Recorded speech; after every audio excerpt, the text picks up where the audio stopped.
So welcome to a new series. మనము లగ్నం నుంచి ఎవరు మంచివాళ్ళు ఎవరు కాదు అనేది థియరిటికల్గా నేను ఒక 6 years బ్యాక్ ఢిల్లీలో ఉన్నప్పుడు చేశాను. ఈ లగ్నానికి ఈ లార్డ్షిప్లో వీళ్ళు మంచివాళ్ళు కాదు అని. అయితే ప్రాక్టికల్లీ చూసినప్పుడు ప్రాక్టీస్తో వచ్చే నాలెడ్జ్ అవ్వచ్చు, అప్లికబిలిటీ అవ్వచ్చు. సో నేను బ్రీఫ్గా లగ్నానికి ఎవరు మంచివాళ్ళు ఎవరు కాదు, ఎవరు పాపలు, సో ఎవరు సగం మంచివాళ్ళు అనే విషయం మీకు చెప్తాను. సో మంచివాళ్ళు శుభులు అంటే లగ్నాతు శుభులు యోగకారకులు అని తీసుకున్నప్పుడు యూజువల్గా రవిచంద్రులు పూర్తిగా శుభగ్రహాలు అవుతాయి. రవి అండ్ చంద్ర మేష లగ్నానికి శుభగ్రహాలు అవుతాయి అన్నమాట. అంటే అవి మంచి రిజల్ట్స్ ఇచ్చే పాసిబిలిటీ ఉంటుంది ఆ దశల్లో కానీ అంతర్దశల్లో కానీ. అయితే ప్రతిదానికి ఒక కండిషన్ అనేది ఉంటుంది. Conditions apply. ఏమిటా కండిషన్స్? అవి మళ్ళీ వెల్ ప్లేస్డ్ అయి ఉండాలి. మంచి నక్షత్రం మీద వెల్ ప్లేస్డ్ అయి ఉన్నప్పుడు అవి చాలా మంచి చేస్తాయి. ఎందుకనంటే మనము లగ్నానికి శుభులు ఉన్నా కూడాను కొన్ని కారకత్వాలను బట్టి వాటి ప్లేస్మెంట్ అనేది కూడా బాగుండాలి. ప్లేస్మెంట్ బాగున్నప్పుడు అవి మరింత శుభ ఫలితాలను ఇచ్చే అవకాశం ఉంటుంది.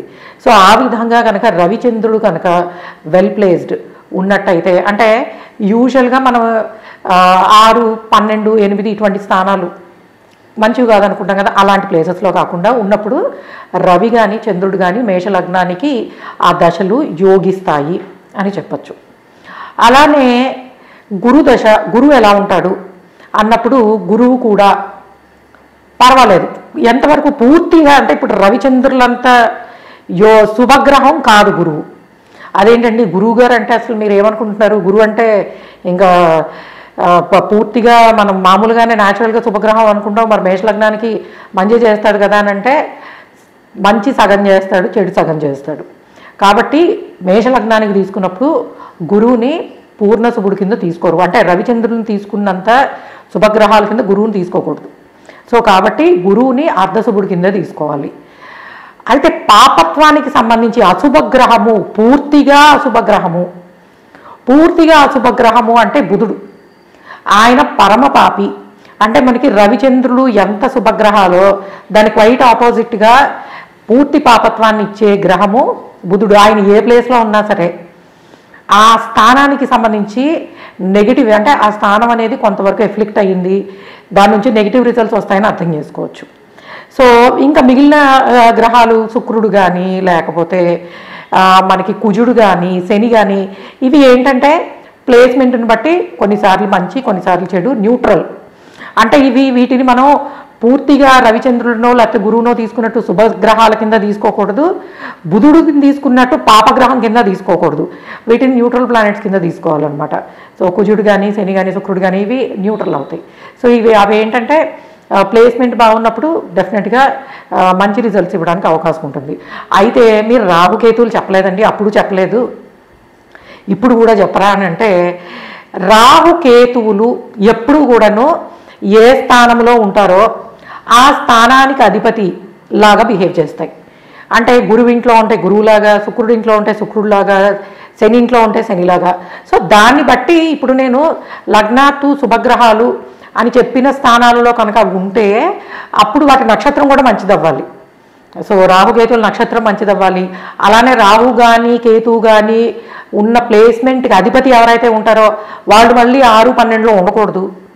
సో ఇలాగా కొన్ని రూల్స్ అప్లై అవుతాయి.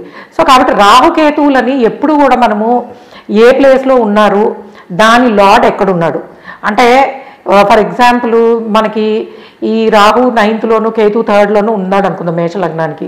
సో అప్పుడు ఏంటి, కేతు నెగిటివ్ అవుతాడు. ఎందుకు? మనకి బుధుడు మంచివాడు కాదు కాబట్టి. మరి రాహు మంచివాడు అవుతాడంటే కొంతవరకు తీసుకోవచ్చు, అట్లాంటి పూర్తిగా తీసుకోవడానికి ఉండదు. అయితే మళ్ళీ బుధుడు గురువు ఎక్కడున్నారో దాన్ని బట్టి మనం అర్థం చేసుకోవాల్సి ఉంటుంది. సో ఈ విధంగా ఏంటంటే మనము ప్రాక్టీస్ చేస్తున్నప్పుడు మనకి ఓహో ఈ లగ్నానికి వీళ్ళు పూర్తిగా పాపలు అవుతున్నారు, వీళ్ళు మనం పూర్తిగా శుభగ్రహం అని అనుకుంటున్నాం కానీ సగమే శుభత్వాన్ని ఇస్తున్నాడు. ఎందుకంటే చాలామంది నాకు చెప్పేది గురుదశలో సఫర్ అవుతున్నామండి, ఖర్చులు ఎక్కువ అవుతున్నాయండి, ఇది అదేని చెప్తారు. మళ్ళీ అని యోగకారకుడు కదండి అట్లా ఎట్లా ఇస్తున్నాడో మాకు తెలియదు అని అంటారు. ఎందుకనంటే మనము శుభస్థానాన్ని ఒకటే తీసుకుంటాం ఎప్పుడు, ఎందుకంటే యాజ్ పర్ థియరీ ఈ వీళ్ళు మంచివాళ్ళు అని.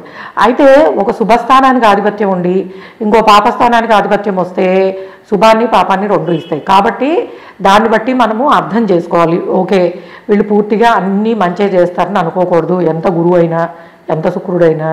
అలాంటి శనిని చూడగానే ఈయన నెగిటివ్ ఇస్తాడు అని కూడా అనుకోకూడదు. సో లగ్నాత్తు చూసినప్పుడు మారిపోతాయి. అలానే చాలామంది మనకి లగ్నంలో గురువు ఉంటే సగం దోషాలు పోతాయి అనుకుంటారు. ఏ లగ్నానికి ఆ గురువు ఏమవుతాడో కూడా తెలుసుకోవాలి. శుభత్వం ఒకటి వచ్చి పాపత్వం ఇంకోటి వస్తే తీసుకోకూడదు దాన్ని. సో ఆ విధంగా ఏంటంటే మీరు కొంతవరకు ఈ శుభగ్రహాలు ఎస్పెషల్లీ నెగిటివ్ లార్డ్షిప్ వచ్చినప్పుడు కొంత ఇబ్బంది పెట్టే పాసిబిలిటీ ఉంటుంది. సో ఈ విధంగా మనము ఒక్కొక్క లగ్నానికి ఎవరు మంచివాళ్ళు, ఎవరు కాదు, ఎవరు ఇది చేస్తారు అనేది నేను లార్డ్షిప్స్ అవేం మెన్షన్ చేయకుండా జస్ట్ మీకు అంటే ఎవరికైనా సరే అర్థమయ్యే విధంగా అనమాట. ఇగో ఈ ప్లానెట్స్ మంచివి, ఈ ప్లానెట్స్ మంచిది కాదు, ఒకవేళ మంచివి అనుకున్నవి 6-12లో ఉంటే కొంచెం నెగిటివ్ చేస్తాయి. సో అనేది అర్థం చేసుకోవాలి. అట్లానే నెగిటివ్ ప్లానెట్ మంచి స్థానంలో ఉన్న నెగిటివ్ చేస్తుంది, పాజిటివ్ తక్కువ చేస్తుంది. సో కాబట్టి మేషలగ్నానికి సంబంధించి శుభులు, అర్ధశుభులు, పరమపాపులు అండ్ న్యూట్రల్ సో అనేది మనం చూడొచ్చు. సో మీ హారోస్కోప్లో మీరు నిజంగానే శుభగ్రహం అనుకుంటుంది శుభగ్రహమైనా, పాపగ్రహం అనుకుంటుంది కొంచెం అయినా మంచి రిజల్ట్ ఇస్తుందా, ఇట్లాంటి విషయాలు తెలుసుకోవాలనుకుంటే msastrology.com వెబ్సైట్ నుంచి మీరు కన్సల్టేషన్ డైరెక్ట్గా బుక్ చేసుకోవచ్చు. లేదా మాకు డైరెక్ట్గా బుక్ చేయడం తెలియట్లేదు అని అంటే ఈ వీడియో మీద ఇచ్చిన ఫోన్ నెంబర్కి మీరు కన్సల్టేషన్ తీసుకోవచ్చు. Okay guys, thanks for listening and please subscribe our channel MS Astrology. By.